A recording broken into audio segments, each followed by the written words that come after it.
Hello everyone, back with another weekly update for you. Wanted to update you on a few things that have been happening here at the General Assembly.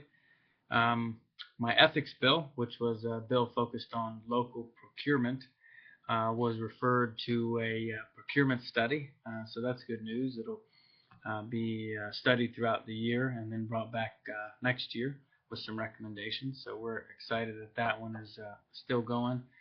Unfortunately, I had a stalking bill which expanded the definition of stalking to include electronic means. The National Organization for Women asked me to carry this bill.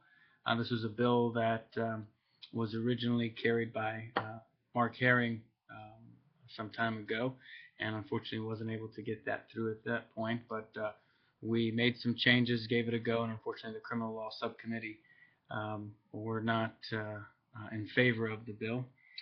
So we'll keep trying to ensure that not only women but anyone that is being stalked through any means has a way of protecting themselves.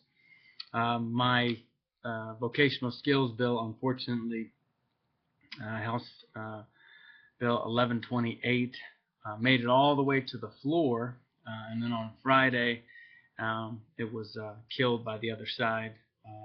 Unfortunately, they did not want to see a freshman Democrat pass a bill, even though I had good, strong bipartisan support. It was built upon a variety of good principles, but unfortunately, it was just a victim of some politics this time. But we'll keep up the good fight. A big vote this week was actually the East Sea vote. So there's a body of water between Japan and Korea, and right now it's called the Sea of Japan. We voted this week to call it the Sea of Japan, or also known as the East Sea, as the Koreans call it. I voted against this bill, not because I disagree, but I just think that it's bad education policy for the General Assembly to dictate what we should be putting in our textbooks, as opposed to what the Department of Education should be doing. So I think that we kind of set a bad precedent this week with education policy. I think in large part it was to pander to certain groups. My best friend and roommate in college was Korean, so it has nothing to do with taking one side or another. I hope that the Department of Education would have made the change anyway. I just don't want to see us getting into every little change in textbooks on the General Assembly floor. Medicaid expansion is still a very important topic right now, so we're debating that every week, several times a week on the floor, talking about numbers and pros and cons. So I hope that will survive the political fray. One thing to keep in mind, there was some troubling news that came out late last week about an ash spill from a retainment pond and a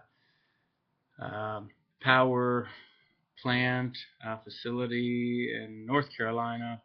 Had a retainment pond that collapsed or failed and dumped all kinds of ash into I think the Dan River. Unfortunately, that has made its way into Virginia. Keeping an eye to make sure that that's not an environmental disaster, but the several delegates I know, including the delegate from the area, is very concerned about it, as we should be. A big vote that will happen tomorrow is the Dominion Power Bill. Unfortunately, that will likely coast through the General Assembly.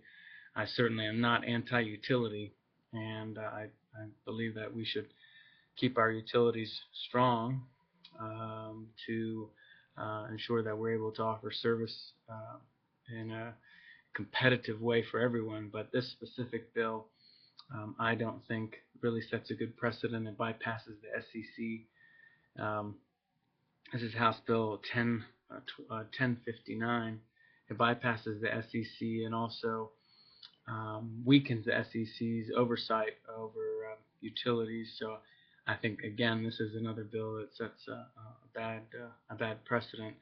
it's not that the whole bill is bad, but there are a couple of parts that I would have liked to have seen written differently. So those are some major updates.